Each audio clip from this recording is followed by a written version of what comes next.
सबसे पहले आप अपना परिचय दे दीजिए। देखिए, मेरा नाम नासिर खान है और राधना का निवासी हूँ और वार्ड नंबर 30 से ज़िला पंचायत प्रत्याशी के रूप में जनता के बीच में हूँ। अच्छा, पार्टी बताइए। पार्टी देखिए, मैं नेशनल लोकतांत्रिक पार्टी में काम करता था। वही संगठन जो है अभी डॉक्टर मसूद साहब के जाने के बाद चल रहा है, उसी का सहयोग लेकर के चुनाव मैदान में हूँ। अच्छा, नेशनल लोकतांत्रिक पार्टी में आपने बहुत बड़ी सेवा दी, एक तरह से बहुत बड़ा काम किया, पार्टी एक उरूज तक पहुंची। फिलहाल में पार्टी अब एक शुरुआती दौर में ही कहा जाएगा, लेकिन अब मौजूदा सवाल है, मौजूदा जिला पंचायत को लेकर क्या मुख्य मुद्दे रहेंगे आपके? देखिए, मुद्दे हमारे नहीं हैं। जी। हम लोग जो चुनाव लड़ रहे हैं या चुनाव लड़ने के लिए मैदान में आए, वो हम जनता के मुद्दों के लिए चुनाव जी लड़ने के जी लिए आए हैं।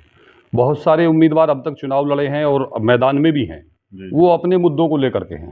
जी लेकिन नासिर खान ये पहला उम्मीदवार, पहला प्रत्याशी है कि जो जनता के मुद्दों को लेकर के चुनाव मैदान में है और उन्हीं के मुद्दों को लेकर के चुनाव लड़ना चाहता हूँ। अच्छा। देखिए, आज मुद्दों की हम जहाँ तक बात करें तो गांव में आज एक भी दिन, मतलब ये समझिए, सेक्रेटरी नहीं मिलता 80% लोगों को। जी 80% लोगों को लेखपाल नहीं मिलता है। जी आज पानी की निकासी गांव में नहीं है। जी आज रास्ते अच्छे नहीं हैं। जी बिजली वालों का इतना जुल्म है जनता के खिलाफ, उनके लिए कोई बोलने वाला नहीं है। जी। जब चाहे मीटर उखाड़ कर ले जाएं, जब चाहे केबल काट के ले जाएं, मीटरों में अपनी मनमानी चल रही है। तो ये कुछ ऐसे मुद्दे हैं जनता के कि जिनको लड़ने वाला ईमानदारी से कोई नहीं है। जी। और हम कह सकते हैं, यानी 20 सालों में जितने लोग जिला पंचायत मेंबर बने हैं, उनको सिर्फ और सिर्फ जिला पंचायत मेंबर बनना था, कुर्सी हासिल करनी थी। और अगर उन्हें जिला पंचायत बन करके कुछ समाज की सेवा करनी होती तो वो सामाजिक मुद्दों पर ज़रूर लड़ाई लड़ते। लेकिन उन्होंने सामाजिक मुद्दों पर लड़ाई लड़ने का काम नहीं किया, बल्कि जिला पंचायत बन करके सिर्फ अपनी जेब और पेट भरने का काम किया है। जी। ये हमारा कहना है। अच्छा, तो आप किस तरह से काम करना चाहेंगे इस फील्ड में? देखिए, हम ये पैगाम देना चाहते हैं जनता को जी।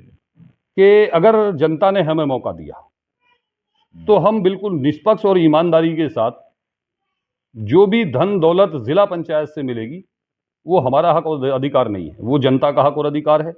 हम गांव वाइज, मोहल्ले वाइज लोगों को बिठा करके गांव में जो सबसे पहली ज़रूरत होगी उसको निष्पक्ष और ईमानदारी के साथ काम करने का काम करेंगे। अच्छा। ये हमारा एक मेन इशू है, मेन मुद्दा है। और इसके अलावा देखिए, जहां तक 20 सालों में लोग जीत के गए, 80% लोगों का गांवों में ये कहना है कि हमने जिला पंचायत किसी भी मेंबर का कोई बोर्ड अपने यहाँ नहीं देखा। जी। यानी हम समझते हैं कि 20 सालों में कितना जिला पंचायत में जीतने वाले लोगों ने जनता को ठगने का काम किया। अभी हम लोग शौंदत में थे तो बहुत सारे बुजुर्ग वहां बैठे थे, उन्होंने कहा एक भी बोर्ड हमारे गांव में नहीं है। तो आखिर वोट लेकर के आने वाली पंचवर्षीय में लोग लौट कर नहीं आते, ये जरूरत भी महसूस नहीं करते कि एक बोर्ड हमारे नाम का लग जाए, और फिर वो तवक्को रखते हैं कि भाई हमें वोट पड़ जाएगा। तो हम ये समझते हैं कि जनता इंशाल्लाह इस बार सही फैसला करेगी और ऐसे लोगों को जो है उखाड़ फेंकेगी कि जिन्होंने वोट लेकर के एक बोर्ड गांव में लगाने तक का काम नहीं किया है।